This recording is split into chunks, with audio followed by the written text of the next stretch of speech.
بسم اللہ الرحمن الرحیم۔ السلام علیکم۔ سعودی عرب میں موجود وہ تمام غیر ملکی افراد جو روزگار کے سلسلے میں یہاں پر رہتے ہیں، لازمی سال بعد، 6 مہینے بعد یا 2 سال بعد جیسے ہی ان کا کوئی پلان ہوتا ہے وہ اپنے ملکوں پہ چھٹی جاتے ہیں۔ چھٹی کا قانون غیر ملکی افراد کو اکثر مشکلات میں ڈال دیتا ہے کہ ان کے کفیل کمپنی ان کی مرضی کے مطابق انہیں چھٹی نہیں دیتے تھے، اور اس سلسلے میں وہ تمام کفیل اور کمپنیوں کے ساتھ اکثر اسی بات سے اختلافات شروع ہوتے اور جو کہ مرحلہ وار آگے بڑھتے رہتے تھے۔ اب اس مسئلے کا دوستو حل آ گیا ہے، خوشخبری آ گئی ہے۔ سعودی عرب میں جو نیا نظام آ رہا ہے اس کی مرحلہ وار اہم ترین اطلاعات آتی جا رہی ہیں جو آپ تمام بھائیوں کو میں اپنے انہی چینلز کے ذریعے شیئر کرتا رہتا ہوں۔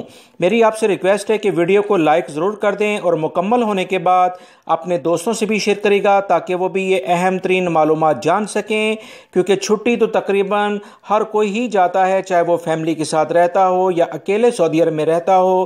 لازمی طور پر اسے چھٹی کا ویزا یعنی کہ خروج عود کا جو ویزا ہے، خروج عودہ جسے آپ کہتے ہیں، اس پر جانا ہی ہوتا ہے۔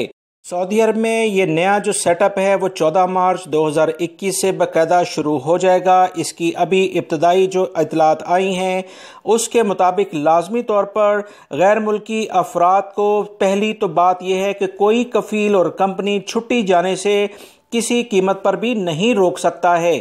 آپ کے پاس ہر چیز اگر قانونی طور پر موجود ہے تو آپ آرام سے چھٹی جائیں، آپ کو ٹینشن لینے کی ضرورت نہیں ہے۔ اپنے رشتہ داروں کی شادیاں، آپ کی اپنی شادی یا دیگر جو بھی ہمارے ملکوں میں مسئلے مسائل ہوتے ہیں اسے نپٹانے کے لیے آپ جب چاہیں چھٹی جا سکتے ہیں۔ قوانین کچھ یہ ہیں دوستو جو میں آپ سے شیئر کرنے جا رہا ہوں کہ لازمی طور پر وہ ورکرز جو کہ گھریلو ملازمین نہیں ہوں گے وہ آرام سے چھٹی جا سکتے ہیں۔ گھریلو ملازمین کو یہ سہولت نہیں دی جا رہی ہے، آنے والے دنوں میں ہو سکتا ہے کہ انہیں یہ سہولت مل سکے۔ اقامہ آپ کا ویلڈ ہونا چاہیے۔ دوسری شرط یہ ہے کہ اقامہ لازمی طور پر ختم نہ ہوا ہو، اسے باقاعدہ ایکسپائری میں جو بھی چھٹی کا دورانیہ ہے اس سے پہلے وہ ختم نہ ہو جائے، اس سلسلے میں آپ کو احتیاط کرنی ہوگی۔ تیسری اہم بات یہ ہے کہ کمپنی سے معاہدہ مکتبہ عمل میں باقاعدہ رجسٹرڈ ہو۔ اگر آپ کی کمپنی جس میں آپ کام کرتے ہیں وہ رجسٹرڈ نہیں کرتی آپ کے ایگریمنٹ کو تو اس پر تو پلنٹی پڑے گی مگر آپ کے لیے مشکلات ہو سکتی ہیں، لہٰذا ایسی کمپنی کو لازمی طور پر خیر بات کہنے کی کوشش کریں۔ اس کے علاوہ جو آپ کو اہم ترین کام کرنا ہے کہ چھٹی کی رقم یعنی جو بھی فیس ہے وہ پہلے ایڈوانس پے کر دیں۔ آپ پر کوئی جرمانہ نہیں ہونا چاہیے، آپ کے اوپر کوئی بھی ٹریفک کا جرمانہ یا کوئی اور جرمانہ نہیں ہونا چاہیے۔ اس سلسلے میں آپ کو لازمی طور پر یہ تمام چیزیں کلیئر کرنی ہوں گی۔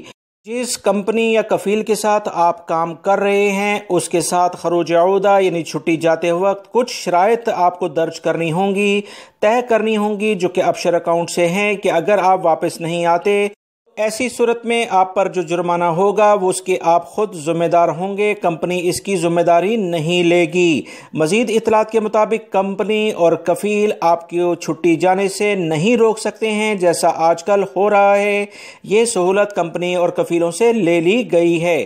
لہٰذا دوستو یہ کچھ تازہ ترین اطلاعات آئی تھیں جو آپ تمام بھائیوں کو شیئر کر دی گئی ہیں۔ فائنل ایگزٹ جانے کے لیے بھی کچھ یہی صورتحال ہے، یہی قسم کی شرائط ہوں گی، لہٰذا آپ لوگ اس سلسلے میں بھی محتاط رہیں اور کمپنی اور کفیل کے ساتھ ایگریمنٹ لازمی کریں۔ ویڈیو لائک کر کے شیئر آگے لازمی کر دیگا۔ السلام علیکم۔